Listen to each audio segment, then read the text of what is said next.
Most people think that first-time buyers are just waiting for that better interest rate, but 9 times out of 10, the thing that's holding most people back is the cash that you need to close.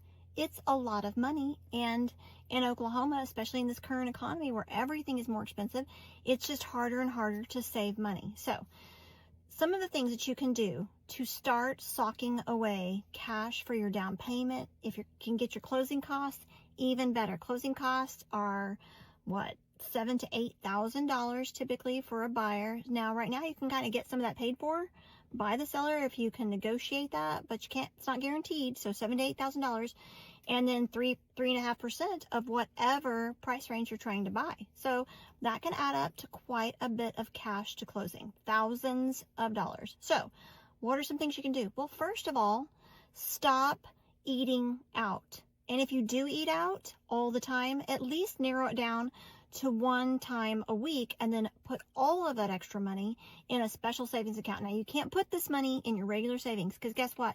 You'll probably move it back over and you'll probably access it. It needs to be harder to get to if you're really going to save it. You could always pull it out and put cash in a stash in your house.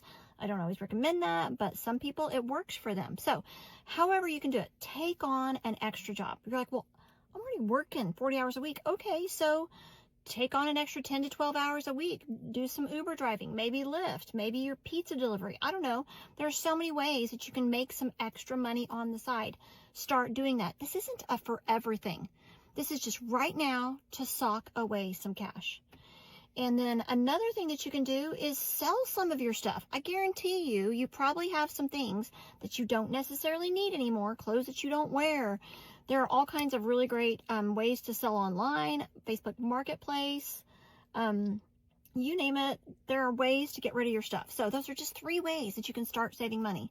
But also know, if you have family or friends that can help you on a government loan, they can give you any amount. Yeah, they could pay all of your costs if they're able to. There's so much that goes into being prepared. Credit's a whole other thing. I'll talk about that another time. But listen, if you're a first-time buyer and you're not sure where to start, hit me up. I'm glad to walk you through the process. Because listen, it's better to know now what you need to do than be like, okay, I'm ready to buy a house, and then find out you've got 6 months worth of work to do. So if you'd like more information, hit me up. I'm glad to help. I'm Dana Weil with Realty One Group Dreamers and OK Homes and Lifestyle Group.